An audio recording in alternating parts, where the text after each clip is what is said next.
Let me just kind of get things set up on my end here. Okay.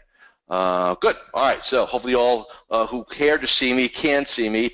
And today's topic is something really near and dear to me. You know, for literally a decade now, it's really coming up on the anniversary, I've searched for what I like to call, you know, kind of the ultimate model.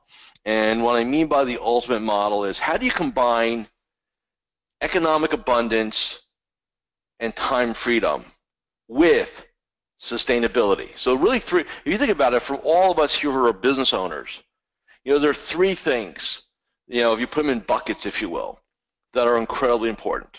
You know, having the economic resources, not burning out, so in other words, having balance, long-term balance, tremendous balance, and then making that sustainable. So the reality is you don't want to retire. There's no need to retire. Why would you want to punch out of something that serves you and serves your family in so many different ways? So what we're going to do today is really talk about and focus on where do we need to be, you know, 5, 6, 7, 8 years from now. One of the things that I'm always asked from my clients and from my my Magellan mastermind is, hey, where are we going to be in 10 years? Where are we going to be in 10 years? And I spend a lot of my emotional and mental energies really thinking about that, testing things, talking to some very innovative people, and really coming up with some strategies. So for the next 60 or 75 minutes or so, what I'm going to do is kind of take you through, I'm taking you through some history. I'm going to take you through some various different models. I'm going to give you a little forecast of what again, my beliefs or my experience, what I believe we're going to look like in 5, 7, 8, 9, 10 years. And with the goal, look, and I realize as I look to see who's here today on my board, you know, we've got independent RIAs. We have independent financial advisors. We have people aligned with large firms.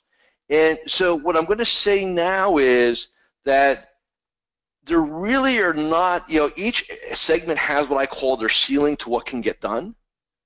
But all of you here today can make shifts and changes in your practice models and how you approach things that will leave you in a position to not just better compete, but really have a profound advantage over your competitors for the long haul. So with that being said, let's kind of get into let's get into our story here today. So first off, let's talk about where we came from, a little history lesson. And look, I'm going to keep this kind of short because I'm not going to elaborate on so much. So back in 2009, February of 2009 to be more precise, I had faced personally an inflection point in my work. I spent the last 6 months literally propping up a vast majority of my clients, keeping their heads in the game, really making sure that they were serving well when we were going through, you know, this hurricane called the financial crisis. You know, emotionally draining, mentally draining, so on and so forth. And literally February of 2009, I woke up one day and I didn't want to wake up and do this anymore. And that scared me a lot. That's the first time, and quite frankly, the only time in literally, it'll be 25 years next February, that I've ever woken up and said, man, I don't think I want to do this anymore. So that said to me, something had to change. So literally, I wrapped up my month. I at the time had, I didn't have a week off, but I made a week off, and I literally put my butt on an airplane, went to Costa Rica, went to my little place I go to where I do my writings and I do a lot of my genius work, and I literally took every element of my business and pulled it apart, and I literally blank sheeted it, and this was February of 2009. And in the old saying, you know, if you have to, and by the way, that's where that, for those who do my business planning process, in module number 1, what's one of the key questions? Knowing what you know today, what would you do different if you had to do it all over again? Well, that's the question I asked myself. And what I came up with, and by the way, so going down to the third part here, so while I was doing this, I had downloaded a copy of the 4-Hour Workweek by Tim Ferriss, which, quite frankly, I read the first chapter, thought it was a dumb book, had no basis, was not going to add any value to my world, zero. And I literally put it down. And I don't know, something happened. It was maybe on the plane or when I first got there. I forget exactly the moment, but I picked it back up, and this one I had an actual Kindle. When we actually had the actual Kindles, and I read chapter 2, 3, 4, and I think it was in chapter 2. There was a question that really changed my life, and the question was this: if retirement was not an option, what would you do different now? And I really thought about that. I said, if I didn't retire, which is always it seems like everybody's goal in this country is to retire, make enough money, hopefully you don't blow it, right? And then at some point you get to say goodbye to what you do, and hopefully you don't die of boredom or old age or both, right? So I really thought about what I wanted to do, and I said, well, interesting thought, what would I do? And I said, I would take more, I wouldn't coach as much as I do in a given month. I'd have more downtime, more free days, more in Ferris's terminology, mini retirements, right?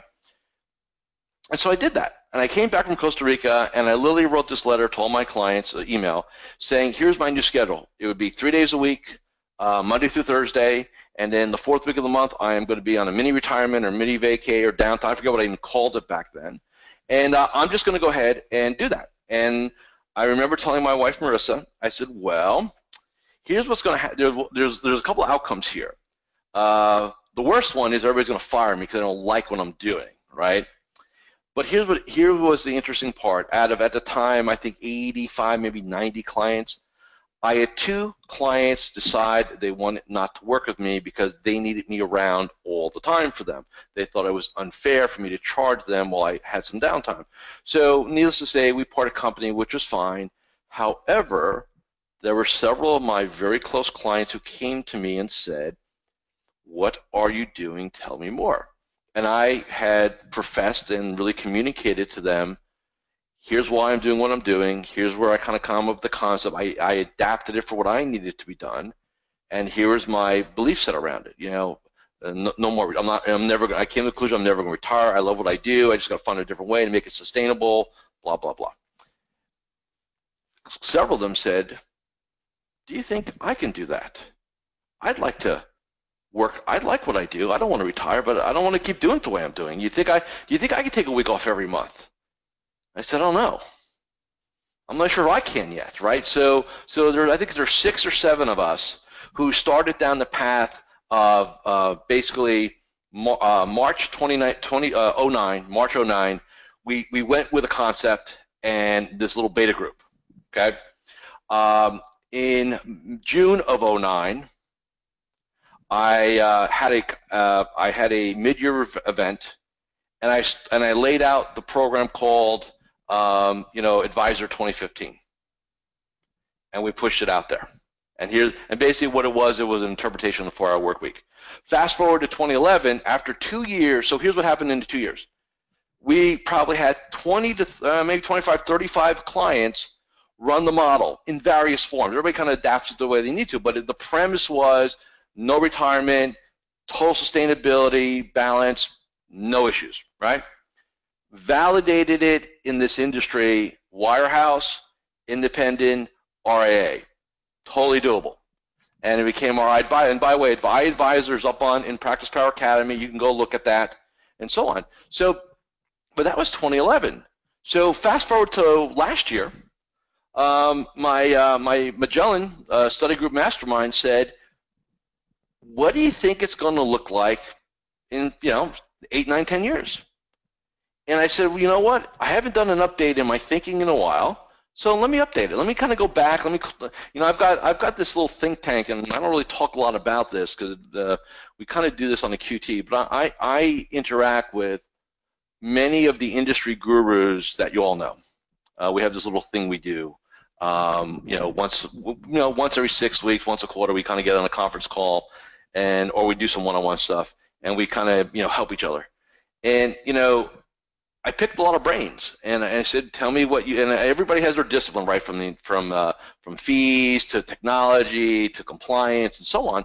And I came up with basically an evolution of iAdvisor. So let me introduce you all to what we're going to call Magellan. And what Magellan is really the next step in our journey going forward.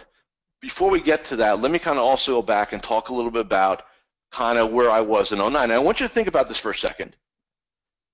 Put yourself back in 2008, 2009, and look at the bullet points I have here. Technology would liberate advisors. The reality is that I think every person on this call, on this webcast that's here live today, has the ability to work remotely. You don't have to be at your desk. You don't have to be in your office. If you have cell service, a phone, and a laptop or notebook, or now in some cases tablet, you could do things. Number two, back in 09, we talked about society more mobile with more mobile technology. I mean, I think for sure we hit that one out of the park, absolutely happening. Third element, this is, by the way, this is all, this here, the third piece was definitely a theory for a while. Could you really be in this business and have 100% virtual practice? Now, what does 100% virtual practice means? That means that you and your team work remotely from your homes. There's no hub. There's no place where you all kind of align and get together and things like that. Could you pull that off? And quite frankly, back in 09, we thought about it. Could we pull it off? It wasn't really there yet. Where today, I'm not going to say it's mainstream because I know it's not, but I can give you example upon example upon example of clients of mine shedding their offices, shedding their overhead, shedding all this, and really creating some very dynamic models. So again, it is now 100% possible to do that. The need for expensive brick and mortars will diminish. If you do need space, I've got clients now that look around and say, why do I want to spend $5,000 to $10,000 a month on an office? And I've got clients who have, converted old warehouse building into some, almost like a tech incubator, buying older homes on Main Street and kind of, rehabbing them and making them very, very soft and very nice for people and for clients to come in. So the concept that you need to have the high-rise building with the paneled walls and the leather furniture, you got to remember, somebody's paying for all that. You're paying for it, but really more importantly, your clients are paying for that. All right. Next piece of virtual and ensemble practice would be possible. So an ensemble, a virtual ensemble practice, which we're going to get into as part of this webcast today, is where you have an advisor or the business owner in one location. I may have a virtual power planner in 3 states over. My VA may be in a whole different state. And, I may have some other VAs and some other people. But the bottom line is I have a team. It's an ensemble, but it's virtual. We don't hub together. We're not in the same physical location. And then the last premise was that your office is where you are, and some of you I know who are on this webcast today know that I've got a quasi-family office up in Anchorage, Alaska, and every winter their office is in Maui. They leave Anchorage, they pack it up, and they spend several months in Maui. Going forward, I have clients that live in the Northeast. They'll spend 4 to 8 weeks in Florida. And here's an interesting part about the Northeast of Florida. I think a lot of you would sit there and probably, especially if you're at a firm, say, well, that's nice, Joe, but I work at XYZ firm. We can't do that. Here's the interesting part. The clients that I have that are doing that, the Northeast to Florida for 2 months, actually are aligned with a major firm on Wall Street. So again, what is possible, right? So your office is where you're at. Sometimes, and I have clients that do this, will take a day and they just, they say, I think I'm just going to work from home today, or I'm going to work from the club, or I'm going to go, and I've got a client in California, which I guess there you can do, pretty much year round. Hey, I'm going to pack up and I'm going to work at the beach today. I'm going to take my cell phone, take my notebook, and I'll do a little surfing, and I'm going to make some client calls. So again, what are the rules? So, these are things, literally almost 10 years ago, 8 years ago now, I guess, that were concepts that now we've proven to be possible / accurate. Now, where do we go from here? What does the future hold? What does the next 10 years look like? And I think this is really the key premise here on what we need to look at. So my model now has evolved from Advisor 2015 to iAdvisor to now Magellan. And everybody knows who Magellan was, right? The explorer, the sailor who circumnavigated the globe. A real out-of-the-box thinker, because if you remember, he was basically told that he was crazy, right? That you can't do what you want to do. So you want to just be very clear that what we're talking about is, let me kind of put the disclaimer out here right now. What I'm going to lay out is what I believe, I'm sorry about that, what I believe to be totally doable. What I'm going to ask you all to do is figure out where you want to be with this. Do you want to play with this? And look, like I said, whether you're a large firm, independent firm, or pure RIA, there are different iterations of this you can do. What I'd ask you to do is just be open-minded and realize that depending on your channel or model, some things you might be able to do now, some things, quite frankly, may be a couple years off. And we just have to be patient, but be ready, because my belief is all this will come to pass no later than 10 years, okay? So I just want to put that out there to everybody. So let's talk about some of the key premises now. Okay, so back in 08, 09, I talked about, remember I talked about, was it possible to do things? So let's talk about the premises today. Here's where we're going to go from a technology standpoint, and I've run this by people way smarter than me who shook their heads and say, yep, if not sooner. So, number one, mobile technology, as is becoming pretty much the way we do things, as you see, people are cutting cords and getting rid of landlines and everything like that. Here in the United States, we're not nearly an early adapter. In fact, there are plenty of countries in Europe, I think Finland and Korea, for example, Japan, where their wireless internet is many times faster than here in the United States. We're still operating on 4G and LTE. For those of you who follow these things, some of you know that 5G is just a matter of when. Now, when 5G happens, our world becomes not a 10x world, a 100x world in terms of speed. That, I think, for a lot of virtual practices, become a game changer. Because now you really do have freedom. I mean, literally, your office could be at any Starbucks you want. It could not even just Starbucks. It could be in the car. It doesn't matter. So that's going to be a real game changer for us. What it's going to really allow is pretty much streamless video. The concept of video conferencing with clients and doing video reviews and things that we talked about. For those who've watched iAdvisor, back then. That one of the trends that we do see, and we are continuing to see it, is serving the clients virtually on the technical side. Video mail, and there's some early adapters on this. I do have clients testing this, by the way, right now, the video piece. Instead of just dropping a voicemail or a text, you drop a video to them. That will become the standard way we do things probably within the next 5 years. Some of us, including myself, sit there and say, does that mean we have to shave every day and look good and stuff like that? I guess that's to be determined what that's going to mean. Voice to text, we're already starting to see that. That'll be standard, right? Which will allow, the concept of like dragging naturally speaking, when you sit and you do your client reviews, the concept of being able to just kind of articulate a message and have it happen.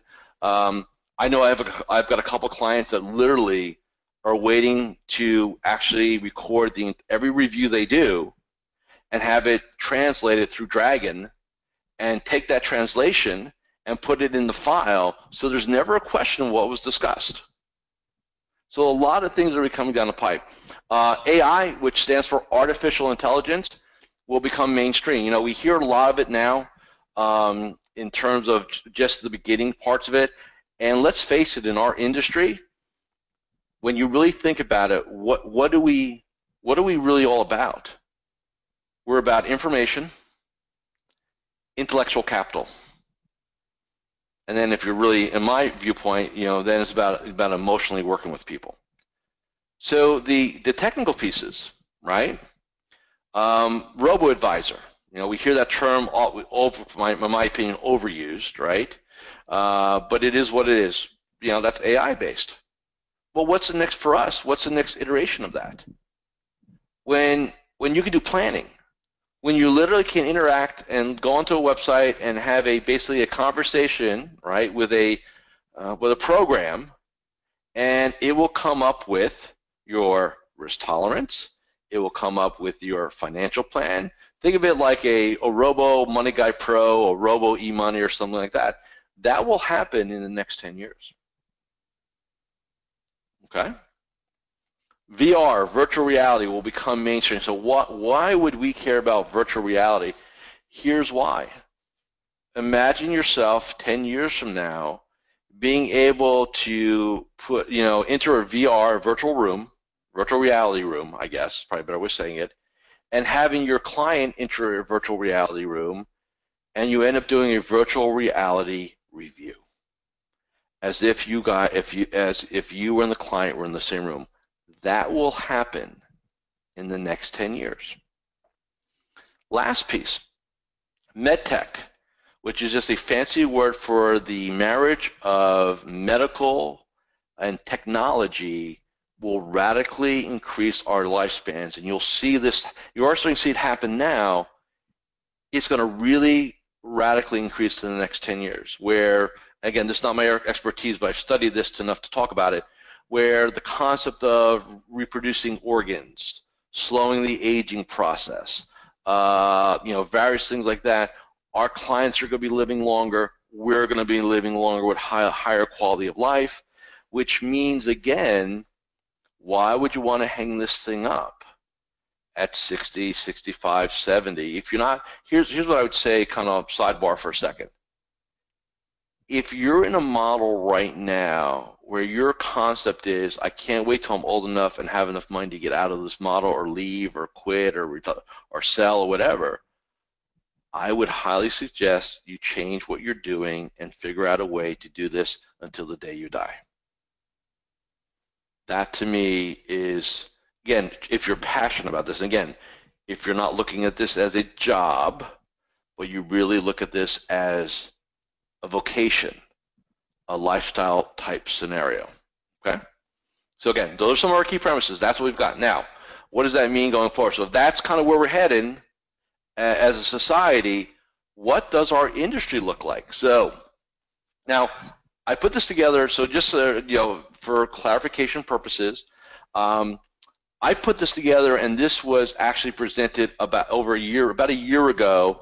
I took my mastermind group. We went to Puerto Rico, and this is where I rolled it out. And by the way, I've got some really sharp people in that group, a lot of experience, and they all agreed that this is where we're going.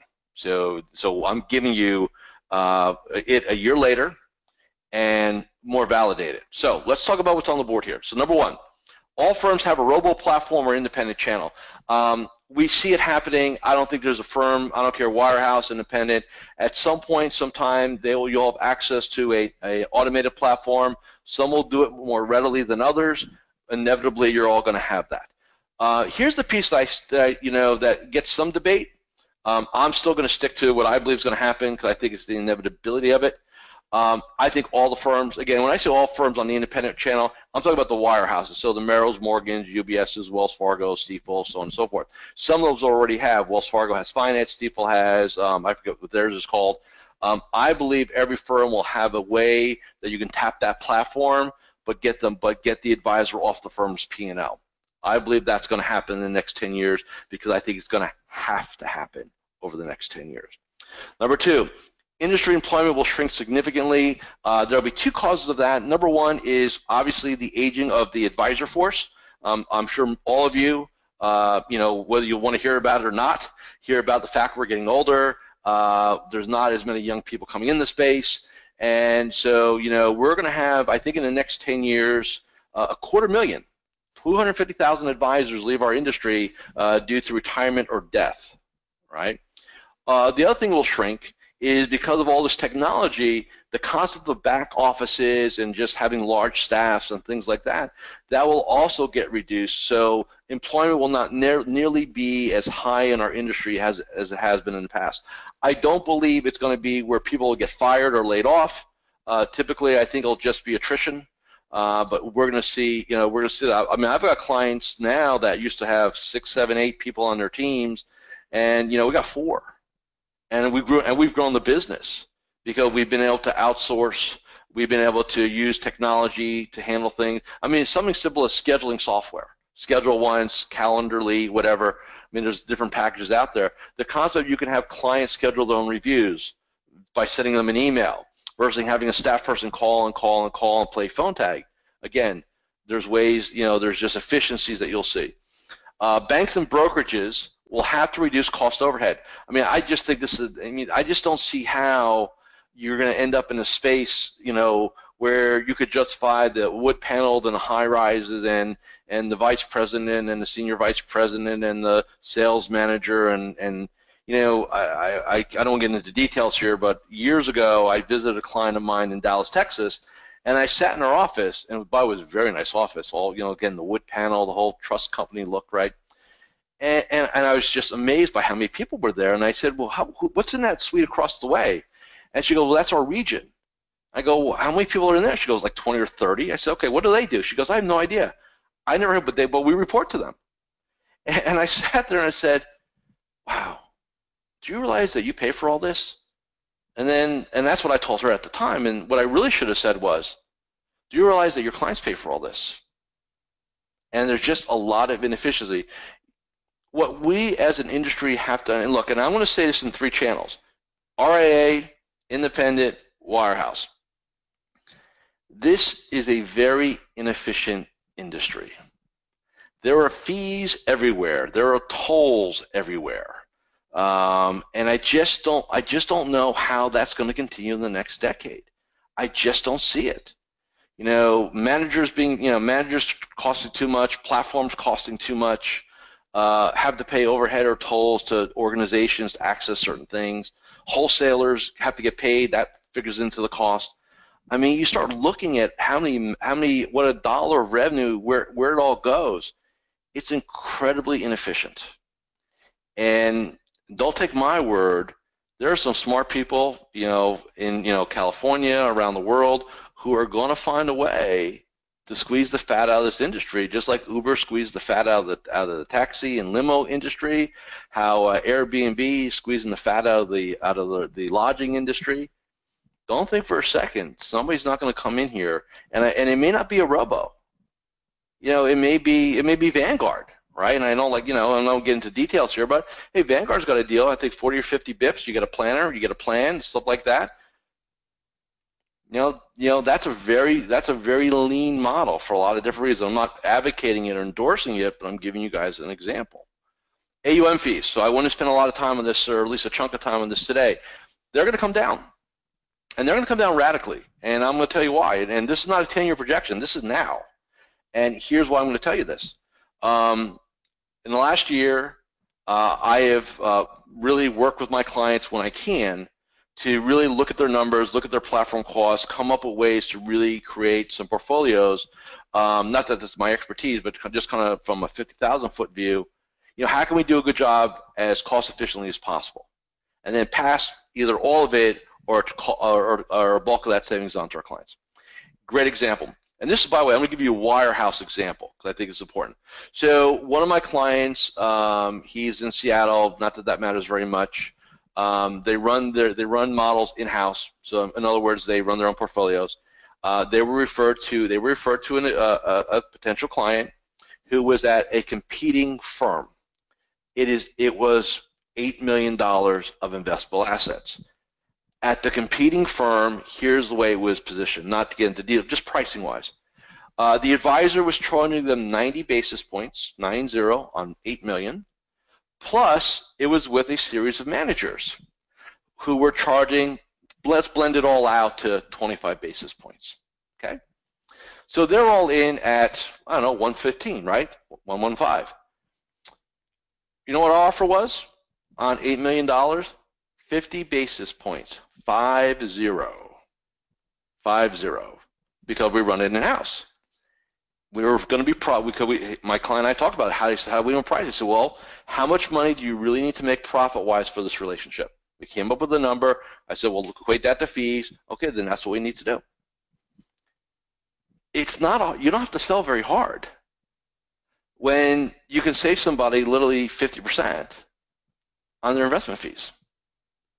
And I'm telling everybody on this call today who's listening or watching, I can tell you story upon story upon story of clients, and even wire, again, and this is wirehouse to wirehouse, by the way, so keep that in mind, okay?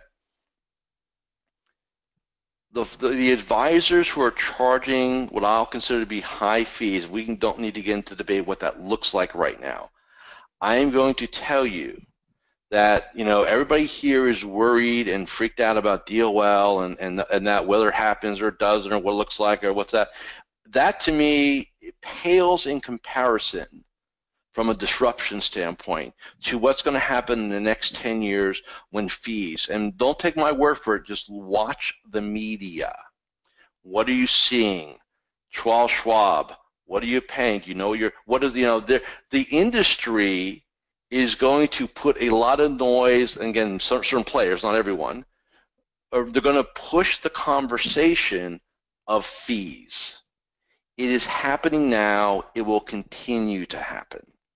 So what I've advised my clients is, look, if you're at a firm, and look, a number of my clients are still at firms, I say, look, we've got to look at what we're paying to run the money. Are there better products, better solutions, better portfolios, or is there a way to get the internal fees down so that we can maintain margin and give our clients a break, right? Things like that you've got to look at. Then obviously if you're on the independent side, you need to know, what does it cost you to run your portfolio? What's it cost you? This is a very basic question. What's it cost you to run money? You know, a lot of advisors can't answer that question. That would be like us being in the business. Let's say we're in the restaurant business, and we don't know what our food costs are. Well, how do you price? How do you know if you're making money? How do you know if you have margin if you don't know what your costs are, right? So you need to know what that is and look for the most cost-efficient way of doing that. And then obviously, if you're on the independent/RIA side, same scenario. What's your platform cost? What's your custodial cost? What's it cost you to run money? And then how much do you need? And this will probably be for another conversation. This will be for another webcast. What's it cost you? What's your overhead? What do you need as profit? What do you have to charge the client? I mean, that's like business 101, how to come up with pricing, right? But in our industry, we never think it that way. We just kind of go with what is the norm, right? Well, here's what everybody else does, so I'll do it too. There's no competitive advantage to that. None. So my suggestion is, and I really do believe in 10 years, 25 to 50 is where we're at. I got clients now that are 50. I just told you a story. I've got clients that are 50 right now, and I know some of you are saying, yeah, Joe, but it's $8 million. The math works. I'll also say this, that on smaller clients, I just talked to, in fact, he's attending right now. He's online with us right now. Talked to one of my platinum partners. You know, we're going to go out to the marketplace, anything under $500,000, we're going out in the marketplace at 75 basis points. 75, and we're going to ratchet down as we go up, down to 50 in some cases. This is where we're going on asset management. Again, just on asset management, so keep that in mind. Next piece, elimination of upfront fee products. Again, whether this is going to be DOL related or just competitive pressure, you know, the concept of these 5 and 6 and 7 point upfront deals, you know, are going to go away. Whether Department of Labor does or FINRA does or SEC does, somebody's going to make them go away. Their days are numbered. Absolutely agree with. I absolutely know that for a fact. Piece, planning, coaching, consulting fees will make up a significant part of the advisor's income. So let me spend some time on this. I have clients at wirehouses, independent broker-dealers, and RIAs who charge an annual financial planning fee, who charge an initial financial planning fee. I've got clients who are independent and who are RIAs who will do flat fee asset management or flat fee planning or flat fee relationship, which is the next piece here, retainer based. What does that mean? And I'll give you a great example. One of my other partners, I don't think they're here today, they got referred to $27 million of money. That money was at a firm. We're not going to name the firm because I don't want to embarrass the firm if anybody's of the firm here. We asked the person what they were paying. And this is, by the way, this money was not inherited money by some idiot. This is a very sophisticated, highly successful business owner. And when we asked him, hey, what are you paying your advisor? He had no idea. And this is a smart guy. I mean, he didn't get that money by accident, right? So I don't want to get into too much of the details, but here's the bottom line. So they were priced at a typical basis points plus, manager fee plus. It was still pretty hefty at the end of the day. It was definitely over maybe $225,000 in total fees. So bottom line, right around 1%. Okay. Our offer was this: $50,000 flat fee per year for planning and consulting, with a 3% cost of living built in, and platform cost. So what are platform costs? Whatever the managers charge. So we have a fixed income manager, we have a value manager, whatever their fees are, client pays that, and our fee is $50,000 to oversee it all, to do the planning, to be there, so on and so forth. That was basically a 24-hour decision. We moved $27 million from a major firm. That is an extreme example. I can give you another 20 of smaller examples. So flat fees are going to happen. They're happening now. Subscription-based financial planning is happening now. And I do have some pretty forward-thinking clients who are doing fees based on household income off of 1040s and or net worth. So in other words, we're going to decouple our fees from, because 99% of advisors look at fees as a part of the asset base, while some of my clients say, well, look, we're going to handle all this. We got to do tax consulting. We got to make sure that they're not paying too much in insurances and all the above. So they do this whole retainer model based over the net worth of the household income and then whatever the costs are, right? And again, I don't think that'll be the industry the way it goes globally, but I do think, again, there'll be a certain niche, depending on your marketplace, that could be very, very attractive. So my point is, the concept of, hey, I run money, because think about it, right now the typical advisor usually gets paid two ways. They get paid AUM fees or trails and commissions based on whatever product they sell, insurances, annuities, so on and so forth. You're going to have this third leg now show up where it's fees, planning fees, consulting fees, whatever you want to call it, coaching fees. I do believe that in order to add incredible value long-term to clientele, that all of you are going to have to understand we're going to get into a little bit later in our time today, but really add more value from a financial coaching, personal coaching type scenario, because at the end of the day, that can never be roboed. Somebody said to me not too long ago, Joe, do you ever worry that what you do will become obsolete because of technology? And I sat there and said, no. I said there are certain things that are done that I think are human, that human connections are very important. I don't think you'll ever.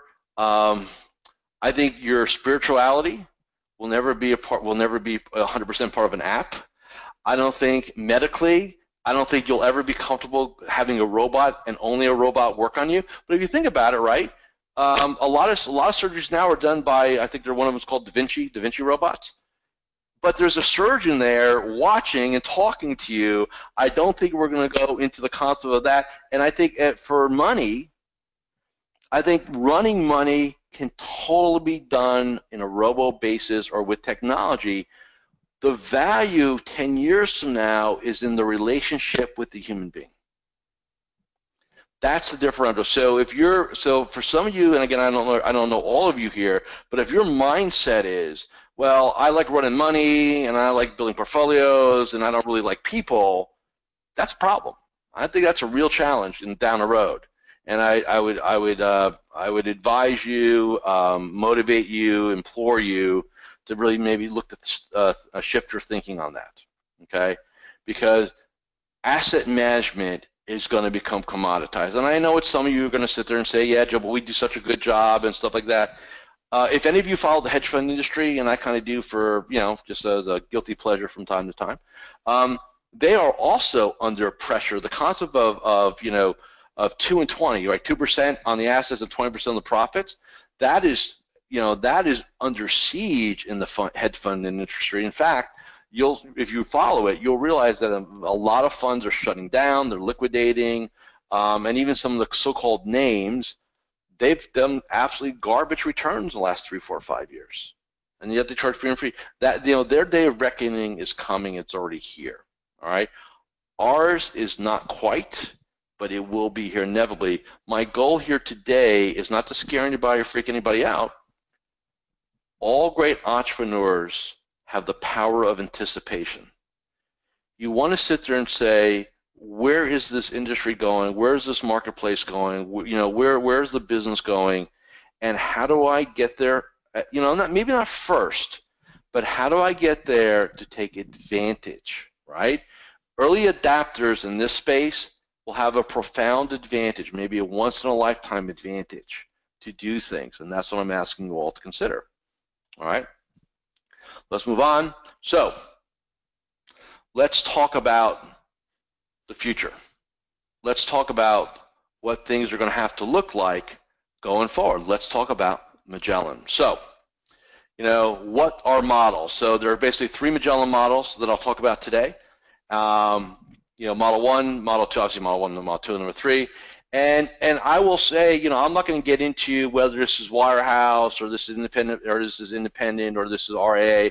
I just want to kind of lay them out for you and think about what you want. They all have pros and cons. Okay.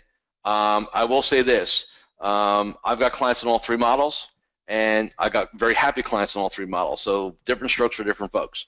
Model number 1, we call the solo practice or lifestyle model.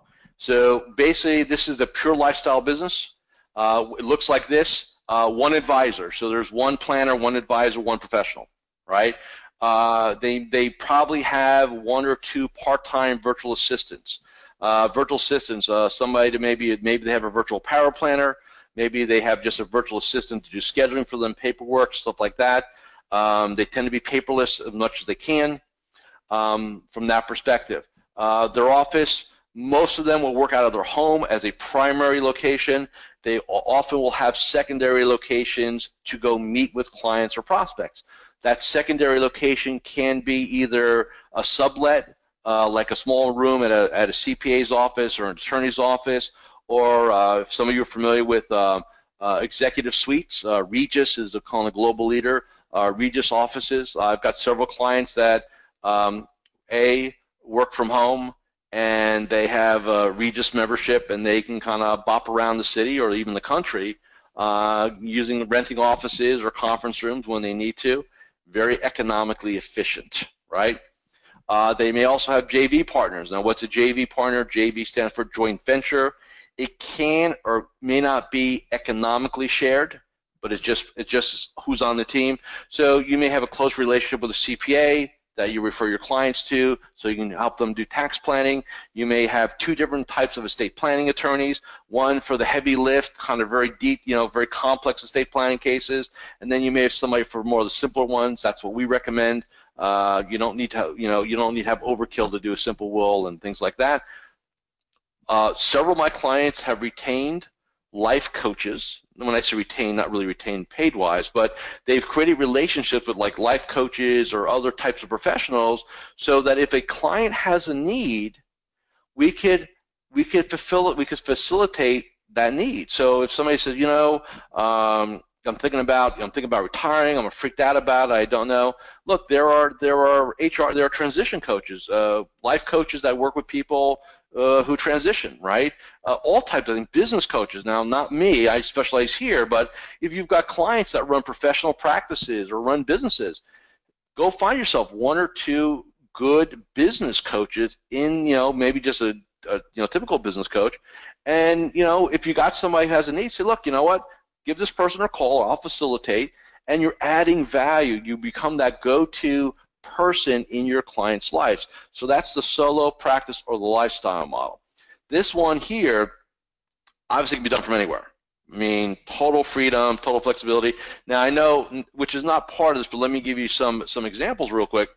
So I do have clients in this model. They'll run maybe anywhere from 100 to 200 clients, and they'll run literally anywhere from $350 up to $900,000 of revenue with probably 80% margins before tax.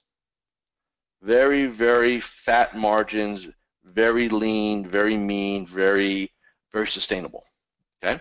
Model number two is the ensemble model. So this may have one advisor, maybe a junior advisor, right? So it may have that. This model here will have an RM. RM is a relationship manager or client concierge. All right. What they'll do is they're in charge of scheduling the clients, taking the phone calls. It's a member. It's member of your staff, but they're the first point of contact, right? You may or may not have a coach. So that RM also could be the coach. So if a client has an issue, we can help them there. So you may have it that way. You will have several VAs. So you may have your virtual power planner. You may have somebody do social media for you. Somebody does scheduling for you. If your RM doesn't do it, bottom line, you'll run a team of VAs. They can be located anywhere.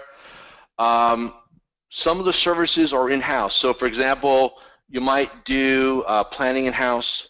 Some of my clients actually now do tax in-house. They've hired an EA, or they've gotten an EA who's they've got an EA, or enrolled agent, who works virtually, right? So we do tax in-house. Obviously, if you're of the wirehouse variety, you can't do that. I understand that. Or even some of the independent BDs don't allow it. But again, if you can do it, there's a way to kind of make that happen. Number of JVs, right? JVs with realtors, JVs with tax estate planning attorneys. I've got a client's got a JV with a headhunter, basically, executive search, very lucrative, right? A lot of ways to kind of look at that. They also can work virtually. They may have a location. They may have multi-locations. So, in other words, they may hub their team somewhere in a kind of like in a location. Trying to think of the best example. Client of mine, one of my original clients in New Jersey. They downsized their office. They had like 5,000 square feet. They found a space for 1,200 square feet. All open concept. Open concept. No, there's no offices. There's cubicles. There's pods. There's all this stuff for the team. And the only room there's a glass encased conference room where we do our meetings, right? He uses that, and then through Regis, again, use that term again for the office space. He has access to Northern New Jersey, Southern New Jersey, New York. He's got a number of clients in Manhattan. He goes in there. So again, you can have multi-locations that way also. Very cool model.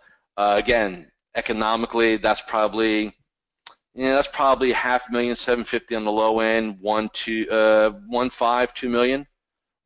Very profitable. Again, you're not going to have 80% margin on Model 2, but you still have a lot of margin if done right. So again, now Model 3, then I'm going to talk about why these are all different, why they're all important. So Model 3 is what we call the enterprise model. I do have several clients that are building enterprises. In fact, one of my clients came in with their number 2 to Orlando 2 weeks ago. We spent a day in a Regis office that they procured, and we did a strategic day, building out what their model needs to look like and so on and so forth. So this will have multiple advisors, could have partners, junior advisors, things like that, multiple locations. Again, it could be work from home, various office space, things like that. The word pods. So this is not the storage container, right? Pods are basically you'll have a relationship manager or an advisor and an assistant working in a pod serving maybe 100 to 200 clients. So I've got 200 client pod, 200 client pod, 200 client pod, 200 client pod. And this is, by the way, this is how the large RIAs that you see, that have billions upon billions and billions of dollars under management, the Edelmans, the Fishers of the world, stuff like that. This is how they scale. You don't sit there and say, well, how big? You say, okay, here's a pod. How many households can this pod work with? Oh, I want to grow again? Okay, I'm going to create a second pod, keep marketing, keep doing my thing, and you just kind of bolt on pods, and you grow, or you decide to stop. Flexible real estate. Again, keeping our overhead relatively, calm. We don't need Class A space. We don't need the high rise. We can hub. One of my clients in Baltimore, for example, I may have alluded to this earlier.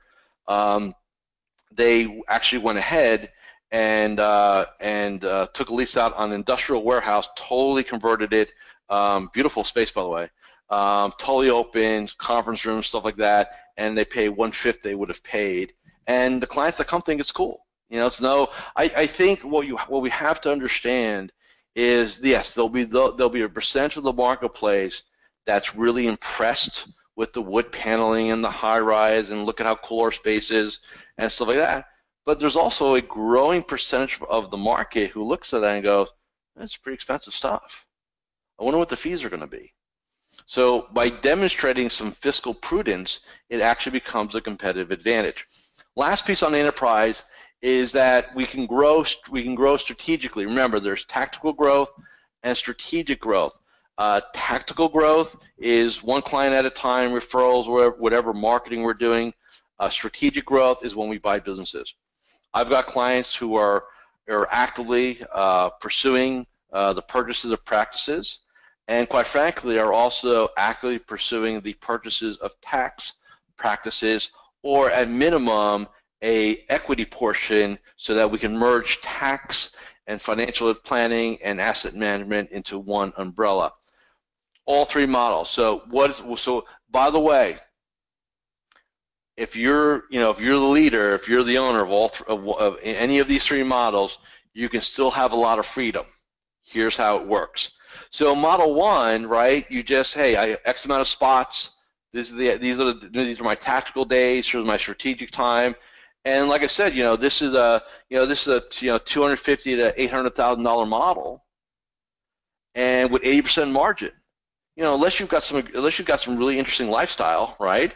Most of you can probably get away with that. And this thing is so cool. I really like this model because you literally can, again, depending on what you need your world to work, and that's why, by the way, module number one in our planning process is so important, because you'll have a sense of, hey, how much revenue do I really need for my ideal life and lifestyle? And then my brain goes, well, figure out how much you need. What's the easiest model to do? And that's what we do. I mean, to keep things overly simplistic, right? I've got a lot of advisors, a lot of clients who are at firms who are looking to get out of the firms, not to go to another firm, but to really go independent, to really go kind of RA or independent, because they want model number one. They're tired of all the complexity, all the BS, if you will, of these large organizations. And when we look at the math, they can take home just as much money with maybe 80% less grief. So model one, you have a lot of freedom. Model two, if you have the right people, you still have your freedom. You have a junior advisor, handles a chunk of your business, right? Or a relationship manager / advisor handles a lot of your business. So you can have more scalability. You still have a lot of freedom. I've got clients that have this model, and they take off as much as the first model does, and they make the same, if not more, money. Okay. Model three, again, enterprise model. You have to be a great leader. You have to really be a strategic thinker, a great operator. I've got clients, quite frankly, who wanted this, and then they started to get it, and they realized they didn't like it, and they unwound it, went back to either number two or number one. So model number three is definitely not for everyone. I would say maybe 25% of my clients are probably, if I put people in certain boxes, I would say maybe 20% of my clients would fit that box. The other 80% are model one and two. And like I said, these all can be done with some variation, independent, RA, wirehouse. You just have to understand what, quote unquote, the landscape is and what the limitations are. Okay? Now, what do we need to look like? So, everybody on our webcast today, so when we talk about the practice models, well, what do you need to look like? What are the skill sets? What's the definition? What are the disciplines that we're going to need going forward? So how do you help clients? So let's kind of look at this real quick. Number one, obviously asset management, commoditized. Whether you do it in-house or outsource, your choice. I've got clients that do either or a little bit both. That's personal preference. Again, pricing matters, okay? Next, financial planning. Now, when I say financial planning, people go, oh man, Money Guy Pro, e-money, financial profiles, all that, ton of things. It's whatever you want it to mean to you. So if you want to do a full-blown Money Guy Pro, that's great. I've got clients that do a 5-pager, basically almost on spreadsheets, and it works for them. I'm not going to sit there and say what you need to do one way or the other. That's your decision, but here's what I will say. If asset management is going to be commoditized, then where do we add our value? Where's our value proposition? Where do we really showcase that? Number one, it's going to be the financial planning side. Number two, which I think actually over the next 10 years will become more important, life planning / coaching. So there are two words there, Kinder, the Kinderist Institute, George Kinder. I've had several clients go through his training. I don't know George personally, so I won't comment it that way. But I will say I have followed him for many years, and he has been screaming in the forest for a decade at least about how important this is. And I think the rest of the industry is now just about ready to get caught up to him. I think there's strong deliverables there. It will give you a real competitive advantage. I strongly urge everybody to check it out. Now Kinder does have designations. I would say most of the major firms will never let you use the designation. Who cares? It's about the knowledge base, right? The other one is SI, or Strategic Intervention. That's Chloe Madonis and Tony Robbins. They actually have a certification program where they will train you how to be a strategic interventionist, or quite frankly, a life coach. A little bit different there. Kinder is geared to our space. SI is geared globally. I think they both offer a very unique and powerful combination. What else are we going to do? Retirement planning, obviously, but not in the just sense of, well, how much money do we need? What's our drawdown? How long do we expect to live? All that jazz. I'm talking about lifestyle planning. How do you want to live retirement? What do you want to be doing? Second career, real estate. Really, again, doing that life planning / deep dive. Fourth, college planning. And I don't mean 529s and UGMAs and things like that. I mean sophisticated college planning. I highly recommend you Google this name, Beth Walker, BETHWAKER. She is a partner of mine. She is probably, if not one of the leading expert on college planning, and I don't mean, again, just doing I'm talking about school selection, major selection, negotiating tuition down. But I don't know if a lot of you know this. I didn't know this until I experienced it. Do you know that tuition is negotiable? You can go into a college and negotiate your tuitions. I never knew that. So just some things there to keep in consideration. Again, if you don't want to have that discipline, go find an expert like Beth to partner with and have them put her on your team. Next, tax planning. And again, I know at the wires right now, tax planning is a no-no officially, although I plan to do it. Integrated tax and financial planning is, to me, the killer app. I was just talking to actually one of my partners this morning. He got a new client in, and that new client had to pay $100,000 in income tax because their CPA screwed up cost basis, and their advisor gave the CPA the wrong cost basis. So now we got to file amended returns. We're going to get her $70,000 back. And if she didn't walk into my client's office on a referral, she would have paid that $70,000 and never known the difference. Okay? How else are we going to add value? Facilitate major purchases, life event. Make sure you have a go-to realtor. Make sure you have several of my clients, and this is sort of a new trend, there are what they call car buying consultants. These, quite frankly, are people that worked in the industry on the sales side, so like sales managers, finance managers, salespeople, who woke up one day and found religion and realized that they wanted to help other people not get screwed over. And these people work on a retainer or contract basis, and they'll actually, I've had clients use entities like this. They'll actually, over the phone or even if it's physically feasible, they'll go to the dealer and negotiate for you. And you won't get any of the double talk, BS, whatever it is, because they know the game. You say, if you're an advisor and even if you had a non-official, but hey, call this person, tell them I sent them. Clients buying a high-end vehicle, you can save them thousands and thousands of dollars for a couple $100 on a retainer. I mean, it's huge. And then the last one, which I think is again probably I think the ultimate, is what I call the hybrid or family office. So for those of you who know the space, family offices have tended to be in the past private entities that were created by very wealthy families or individuals to essentially run their wealth. So you'll have portfolio management, financial planning, taxation, legal, bill pay, all that jazz wrapped up. And it's now become an industry where operators will now work with multiple families. The problem with that is normally to do your own, you probably need around 25 to 50 mil. 50 is probably better minimums. And to plug into a family office, you probably need 10 to 25 to plug in minimally. It's probably even more than that. So obviously that's where a lot of us don't play. However, you can create a lot of elements yourself and say, how do I bring this, this, and this, right? So for example, if you're at a firm and you can't do tax planning, you should know a CPA who does it. And even if you can't do any revenue share, and so all of you need to find a CPA who does tax planning and not tax compliance. 90%, 80 to 90% of all CPAs in my experiences are great, or competent maybe is a better word, competent at tax compliance. They have no clue or concept on tax planning, right? So find somebody that gets that, okay?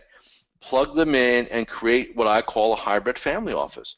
Have your virtual team and serve your clients at the deepest level. Remember, the more ways you can serve someone, the less likely they are to leave, and B, the more they'll value what they do, and you'll have a tremendous value proposition. Because at the end, this is what it's going, in my experiences and what I believe, this is what it's going to take to not just be viable in 10 years, but to be highly profitable, to have a super competitive advantage. And again, my goal here today was to just get you all to think a little differently on what our future holds. This is what it looks like going forward. Okay? So, where do we go? So what actions? So number one, coaching skills. Again, I think Kinder or Strategic Advantage or as David said, Mitch Anthony, Money Quotient, there's a lot of different animals out there. Do some research on them. I think I don't really sit there and say do this one or not do this one. I think the key thing here is find something you resonate with. Okay. Next, content matters. So for you, and this is not me. Hey, this is not. Hey, check out my stuff, Joe Lukacs. What I'm saying is you have got to become educators. You want to create value, then you've got to add value. And so if you can do a podcast, again, I know, right? Wirehouse, Independent / RA. Whatever you can do on these, do, right? Get out there. I've got clients that are doing podcasts, videos, creating their own e-learnings, doing trainings. Really, an educated client is a client that makes great decisions. And don't you want your partners and your clients making great decisions when you need them to make them, right? So don't be afraid of doing all this, right? Events, educational events, retreats. Again, I'll probably do a training on these by themselves, but just to give you guys an example, I've got a client that does a quarterly educational event. One quarter they'll bring a CPA, they'll bring their partner in, one of their strategic partners, and we'll talk about tax planning. He'll bring another educational partner in and talk about estate planning, various things like that, right? And then he'll do a training on cash flow analysis and whatever else is out there. He just brought somebody in to do, what was it he did? Oh, security, cybersecurity. He actually found a cybersecurity consultant, rented a training room at a college with all computers, and had spent 90 minutes teaching his older clients how not to get hacked and how to set their settings on Facebook so not everybody sees what they need to see. I mean, he got so much great feedback on that. So again, educate. Hold retreats. I've got clients that will host, like one-day retreats around a topic. You bring some, again, you extend the invitation. It could be family dynamics. It could be estate planning, legacy planning. I've got several clients that travel extensively, and they literally will invite their clients to come with them. Now, they don't pay for their clients, but they'll say, hey, we're going to be taking this 7-day river cruise in Europe. Here's our travel agent. If you like to come, book. And what he finds is if he gets enough people to go, he'll rent a little space on the boat, and he'll do educational seminars in the morning for like an hour, and then everybody gets to, I'm not going to get into tax advice here. Well, quite frankly, a lot of people write it off. Right? So there's ways to do things. Marketing. Mimic the coach guru space. Now, and I don't want to get into, again, we can't spend a lot of time on this today. Content matters. So I want to go back to what I said earlier on the slide. You need to be out there adding value to people in advance. It doesn't mean that you give yourself away for free or you take clients on for free. What it means is you have to add value up front. So think about what I do, all right? And think about, okay, so value up front. We've taken PracticePower Academy, made it open source now, right? No fee. We're doing this training right now, right? How many of you paid to be here? Nobody, right? Why? Because I know that if I add value up front and I operate, and when we call the guru space, what I mean by that is you think about people that want to work with other people, right? It's not about selling them on working, it's about attracting them to come to you. How do you do that is you've got to have a message out there. You've got to have, and showcase your expertise, not just sit there and do what everybody else does. I think there's a profound competitive advantage right now to be different. Have a different process. Have a different way of communicating to your markets. I've got several clients that are testing, who do and now, or also several testing, ask me anythings. So what's an ask me anything? It's a period of time. It can be done either as a group or individual, where you put an email out to your entire list. Say, look, if you'd like 30 minutes of my time to ask me anything about your investments, finances, retirement, all you need to do is click this link, access my schedule, book your time, 30 minutes, totally on me, no sales pitch, bring me 3 questions. And you get people to raise your hand, you get your list to raise their hand. And I'm not going to sit there and say you'll get, if you had 1,000 people on your newsletter list, that you'll get 10 or 15 or 20 to raise their hands. But I'll tell you what, you do that every month, you get 1 or 2 or 3 people to raise their hand. Isn't that pretty cool? And these are people that would have raised their hand in the past, but you never made an offer for them to do it. So again, don't market as an advisor. Get outside the box, think differently, do different things. Okay. Now, one of my friends, I should say, Aaron, he was nice enough to bring me this concept. And as a good coach does, we take things that we like and we run with them, right? So here's the thing I want to say, and this is more about how you position things to yourself. I want you to think of everything we've spoken about today as creating a new model or a new factory. So I want you to think of it like kind of conceptualize it this way. I have my current factory, my current model, right? This way I do things. By the way, this pays the bills.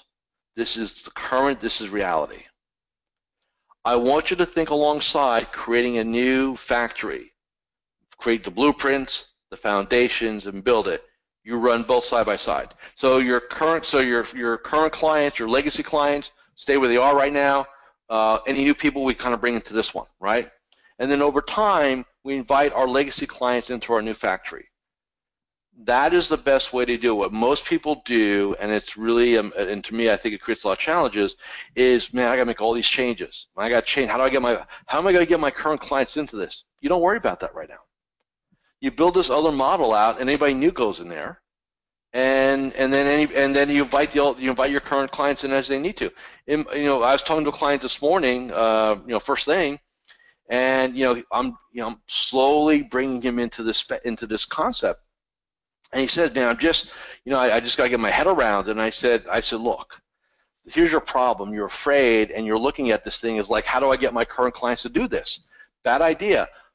What we need to do is get new clients into the new factory, and then let's worry about everybody down the road. And it crystallized for him. Instead of worrying about how to get everybody currently into this, because we all do it, right? Oh, this person will never go for that, and we kind of talk ourselves out of it. No. Build this for the new people, and then run this as it currently is. That's what I do. I've got a whole new factory. I've got 100% performance-based relationships, study groups, masterminds, strategic days. I've got all the new stuff for all the new people or who wants in on this, right? But I've got clients I've had for 23 years who just want this. They just want to talk to me once in a while, right? So I'm not going to sit there and say, hey, you got to go here or else. They stay here. I build this. That's how you do it, so you don't get overwhelmed. Okay, so just kind of keep that in mind. It's all about integrating it properly with the right time. Okay. So next week, first off, I do have a little time. See what time it is now. Yeah, we got about 5-10 minutes. If there are any questions, you could raise your hand, and I'll be happy to unmute you. Or if you want to type it in, if you're following us there, I'd be happy to do that too. We did record this, but while I wait for some questions or some comments, our next webcast is going to be Wednesday, June 14th, same time, 11:30 Eastern. My topic is, this is just what I came up with, put it out here this morning, the secret of the top 5%. So let me explain what that means so it's not sound so crazy. There are certain things that I have found very successful advisors do that the rest of the advisors don't, or they do it very inconsistently. So I want to kind of put that on the board next month, almost as like a checklist, kind of check-in on here are the behaviors, here's kind of how these 5% roll, and take a look at how you're doing versus yourself. So that's what I want to do. So if there are any questions or anything, raise your hand. If not, then I'm going to give another minute or two, and we'll wrap up, say goodbye. Again, what I'd ask you all to do is just think about this and figure out, again, because I'm looking who's here, and I know some of you very intimately. Again, if you're at a wirehouse, what can I do? If I'm independent, what can I do? If I'm RA, what can I do? And really think about this. This is where we're going to be within the next 10 years. Okay? So think through it. Figure it out. If I'm working with you, let's make sure we chat about this. If you're not working with me, reach out. You want 30 minutes of my time, gratis. Again, I can't sell you what I do. I think we got a clear board. Dave, thanks for some of the comments. I appreciate it. I appreciate you as always. And just real quick, I don't call anybody out, but Dave Leo's here. He's a coach in our industry. Him and I have worked in the past from time to time, and him and I have swapped emails over the last couple of weeks. And it was his birthday not too long ago. And I forget, don't hold me to this, and it's not important, but he's in his mid-70s and he's still killing it. And I told him, I said, my goal is to be like you. Well, I'll be 53 this year, and I really want another 25 years at a high level. I really want that. So, Dave, I appreciate you being here. Thanks for your kind words and your support always. I appreciate that. And 79, just say 79. So he's still crushing it at 79. We should all be as lucky. That being said, thank you for taking time out of your busy days. I appreciate you being here. We'll get the replay up on PracticePower Academy, also on our YouTube channel. And hopefully I'll see you all back here on the 14th for our next webcast. With that, we are done. Everybody get back to work and go make it a great day.